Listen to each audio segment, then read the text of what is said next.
This is my audience for my persuasive speech. Today I'll be talking about why marijuana shouldn't be legalized for recreational use. Cannabis, more commonly known as marijuana, is a Schedule I drug in the United States, which means that it is illegal to manufacture, distribute, and process under the federal law. However, state laws vary, and in 2012, Oregon and Colorado became the first states to legalize the drug for recreational use, with Washington and Alaska joining in this year. Now that it's been legalized in 4 states already, it's only a matter of time before it becomes legal in Iowa or under the federal government as a whole. Marijuana can produce both short-term and long-term effects, and there are both pros and cons to legalizing the drug for recreational use, but I'm here to tell you why it shouldn't be. I personally have never used the drug, but it's always been interesting to me, and I've done a lot of research on it over the past years. Marijuana can produce both short-term and long-term effects on a person, and the effects can be apparent immediately via smoking or can be delayed up to 1 hour if it's consumed through food or beverage. According to drugfreeworld.org, some common short-term effects include rapid heart rate and high blood pressure, which can increase the risk of a person having a heart attack. Other common short-term effects include sensory distortion, poor coordination, and delayed reaction time, which can lead a person to an injury if they're up and moving around. These short-term effects will stay in the body for up to 1 to 3 hours, depending on how the drug is consumed. But according to drugabuse.gov, after the physical effects wear off, the drug can stay in your body for several weeks. Many people think that marijuana is a harmless drug because it won't affect you in the long run. However, it has been proven that there are many long-term effects as well. According to brainhealth.udallas.edu, many chronic users report having a lower than average IQ level, which could be due to the long-term effects on concentration and understanding. Also, according to drugabuse.gov, marijuana use has been linked to mental illnesses such as schizophrenia, depression, and anxiety. Not only can this drug have long-term effects on your brain, but it can have physical effects as well. Smoking the drug will weaken your respiratory immune system, causing a person to be more vulnerable to lung illnesses such as bronchitis and pneumonia. Marijuana use has also been linked with growth disorders and the reduction of male sex hormones. Many people think that marijuana isn't an addictive drug because the addiction only affects a small percentage of people.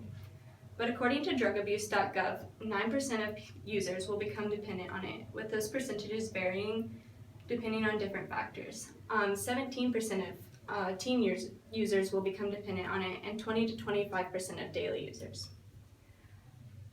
The addiction of marijuana isn't as serious as addiction of harder drugs because the addicts only suffer from mild withdrawal symptoms, which can include irritability, restlessness, physical discomfort, and decreased appetite.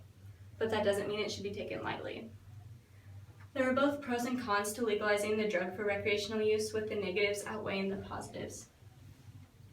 Legalizing the drug would open a door for safety and the economy. In states where it has been legalized, it is legal to grow the drug in your home or buy it from approved businesses, both of which are safer alternatives than buying the drug from the street, as that can include additional harmful chemicals that aren't used in the traditional drug. Legalizing the drug, in states where the drug has been legalized, people are allowed to sell it in approved businesses, which in turn have to collect taxes for the state, which would bring in more money to fix simple things such as road repairs and other community needs. In addition to the potential benefits that legalizing the drug could bring, there are also many downsides as well. The effects that I stated previously should be enough for you to not support the legalization. However, there are other startling statistics that can do the job. In states where the drug has been legalized, it is treated similar to alcohol, where the user has to be at least 21 years old. However, according to drugabuse.gov, there are already many users under the age of 21. In a recent study, 11.7% of 8th graders, 27.3% of 10th graders, and 35.1% of 12th graders reported using the drug in the last year, with more than half of those percentages claiming to be current users and 5.8% of those percentages claim to be daily users. Legalizing the drug would only make it more accessible for those who are underage. Marijuana is also commonly seen as a gateway drug for harder drugs. According to drugrehab.us, many addiction treatment specialists believe that the use of marijuana will lead to doing other illegal substances such as heroin and cocaine, and can also put a person at higher risk for abusing prescription drugs. Not only will legalizing marijuana lead to people doing other illegal substances, but it can also lead to societal and financial costs for the treatment of those who become addicted.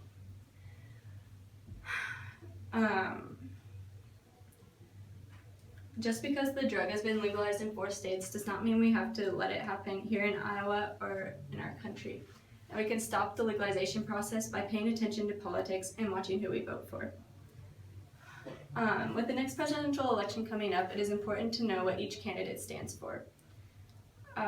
Thankfully, there are not many of those who support the recreational legalization process.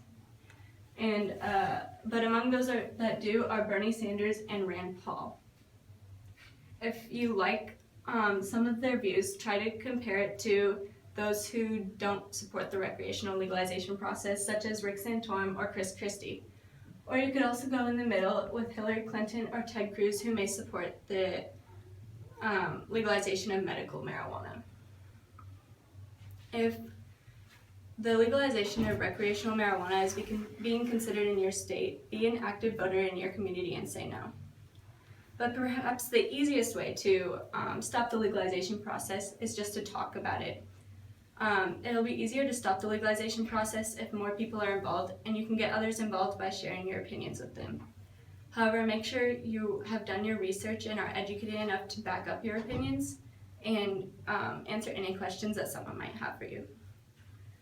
Now that you have been educated on the effects of marijuana and the pros and cons of legalizing the drug for recreational use, I hope you choose to stand up and be an active voter and to educate others too.